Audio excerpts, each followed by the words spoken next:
Welcome to Garden Bound. In today's video, we're tackling some of the most common gardening myths you've probably heard and might even believe.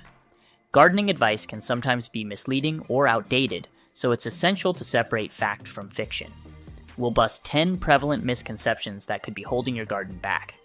Understanding these myths and the truths behind them will help you make more informed decisions for a thriving, beautiful garden. So, let's dive in and uncover the real deal behind these gardening myths. If you find this video helpful, be sure to like, subscribe, and share your thoughts and questions in the comments below. Let's get started.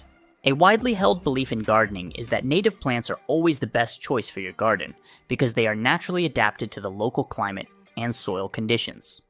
However, this misconception overlooks the complexities of plant suitability and garden dynamics.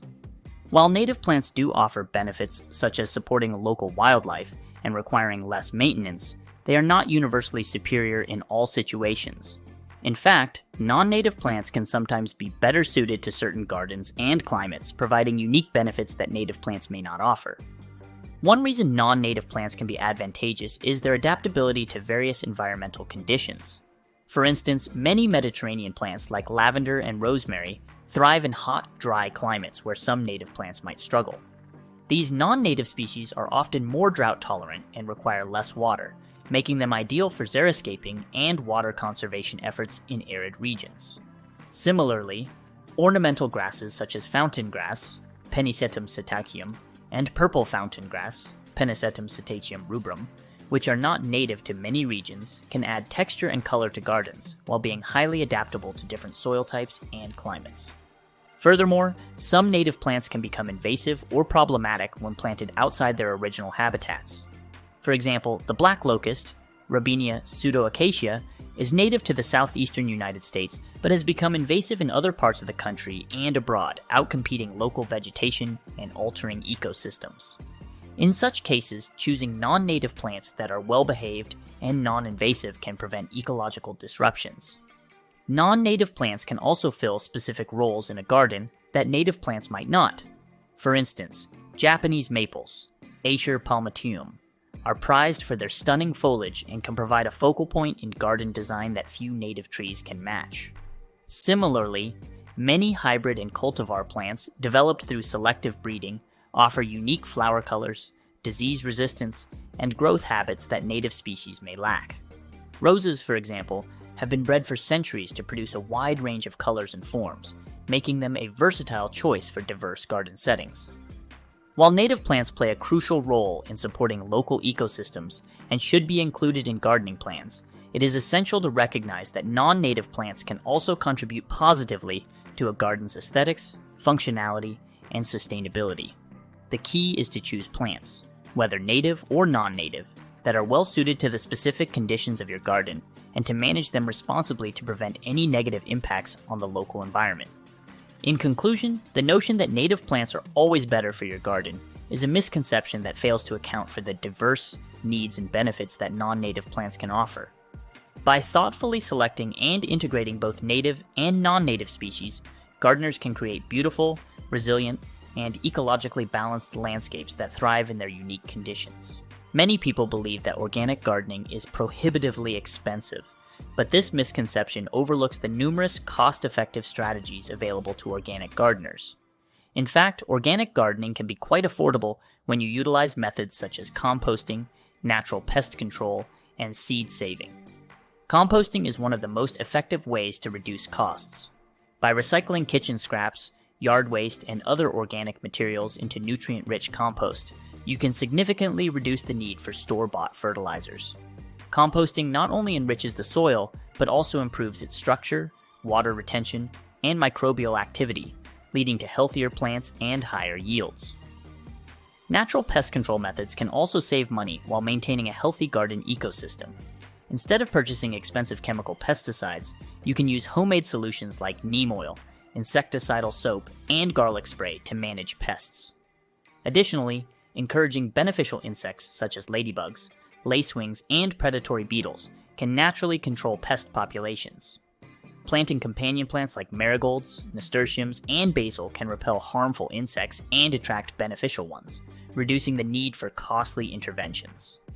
Seed saving is another cost-effective practice that allows you to grow plants year after year without having to buy new seeds each season. By collecting and storing seeds from your healthiest plants, you can ensure a steady supply of free seeds. For example, tomato, pepper, and bean seeds are relatively easy to save and can be stored for several years. Additionally, swapping seeds with other gardeners can expand your plant variety without any expense.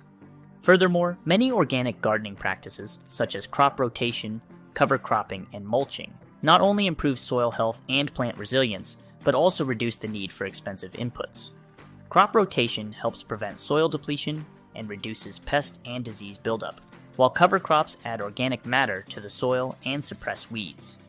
Mulching with organic materials like straw, leaves, or grass clippings conserves moisture, reduces weeds, and slowly decomposes to add nutrients to the soil. In the long run, organic gardening can lead to significant savings by reducing the need for synthetic fertilizers, pesticides, and other costly inputs.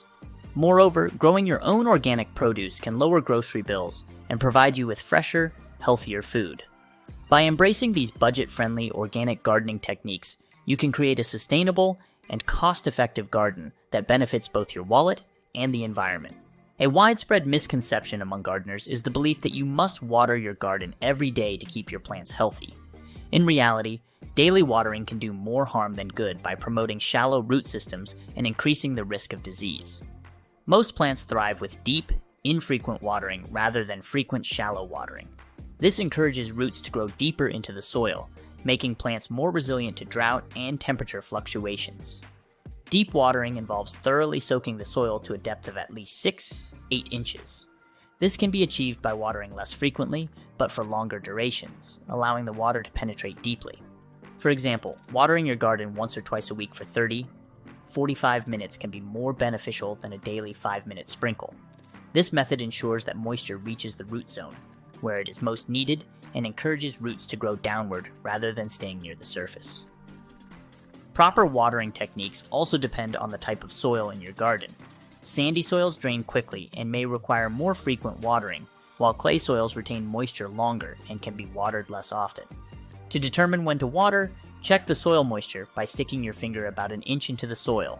If it feels dry at that depth, it's time to water. Alternatively, you can use a moisture meter for more accurate readings. Mulching is an effective practice that helps maintain soil moisture and reduce the frequency of watering. By applying a layer of organic mulch, such as straw, wood chips, or leaves, you can insulate the soil, minimize evaporation, and keep the root zone cool and moist. Mulch also helps suppress weeds, which compete with your plants for water and nutrients. Drip irrigation systems and soaker hoses are excellent tools for efficient watering. These systems deliver water directly to the base of the plants, reducing water waste and minimizing the risk of fungal diseases caused by wet foliage. Drip irrigation can be set on a timer to ensure consistent, deep watering without the need for daily attention. Overwatering can lead to several problems, including root rot, nutrient leaching, and fungal diseases. Plants like succulents, herbs, and many Mediterranean species are particularly susceptible to overwatering and thrive with less frequent watering. Signs of overwatering include yellowing leaves, wilting despite moist soil, and mold or mildew on the soil surface. A common gardening myth is that frequent application of fertilizers is necessary for robust plant growth. However, over-fertilizing can be detrimental to plants, leading to nutrient imbalances, soil degradation, and environmental harm. The truth is that fertilizers should be applied based on the specific needs of your plants and the results of soil tests, not on a frequent routine basis. Plants require different nutrients at varying stages of growth, and too much of one nutrient can hinder the uptake of others. For example, excessive nitrogen can lead to lush, green foliage, but can inhibit flowering and fruiting. This is particularly problematic for vegetables like tomatoes and peppers, where fruit production is the primary goal. Over-fertilization with nitrogen can also cause an accumulation of salts in the soil, which can harm beneficial soil microorganisms and lead to nutrient runoff that pollutes waterways. Conducting regular soil tests is essential to understand the nutrient content of your soil and to tailor your fertilization practices accordingly. Soil tests can reveal deficiencies or excesses of key nutrients such as nitrogen, phosphorus, and potassium, NPK. For instance, if a soil test indicates low phosphorus levels, you might observe symptoms such as poor root development and stunted growth in your plants. In this case, you can apply a phosphorus-rich fertilizer like bone meal or rock phosphate to address the deficiency. Natural and balanced fertilizing practices can help maintain soil health and provide plants with the nutrients they need. Organic fertilizers such as compost, well-rotted manure, and worm castings release nutrients slowly and improve soil structure and microbial activity. For example, compost adds a wide range of nutrients and organic matter to the soil, enhancing its fertility and water-holding capacity. Manure is another excellent source of nutrients. However, it should be well rotted to avoid burning plants with its high nitrogen content. Using cover crops is another effective way to enhance soil fertility without the need for frequent fertilization. Cover crops like clover, vetch, and rye add organic matter to the soil, fix nitrogen, and prevent erosion. When these crops are tilled back into the soil, they decompose and release nutrients, naturally enriching the soil. Another key aspect of balanced fertilization is understanding the specific needs of your plants. For instance, leafy greens like spinach and lettuce benefit from higher nitrogen levels, while root vegetables like carrots and potatoes require more phosphorus for strong root development. Flowering plants and fruiting vegetables often need a balanced supply of nitrogen, phosphorus, and potassium to support overall growth and fruit production. The belief that Epsom salt is a universal remedy for plant growth is a common misconception among gardeners. Epsom salt, chemically known as magnesium sulfate, can indeed be beneficial for plants in specific situations, but its indiscriminate use can do more harm than good. Epsom salt should only be used when there is a proven magnesium deficiency in the soil, as excessive magnesium can disrupt the nutrient balance and lead to soil and plant health problems. Magnesium is an essential nutrient for plants, playing a crucial role in chlorophyll production and photosynthesis. A magnesium deficiency in plants can manifest as interveinal chlorosis, where the leaves turn yellow while the veins remain green.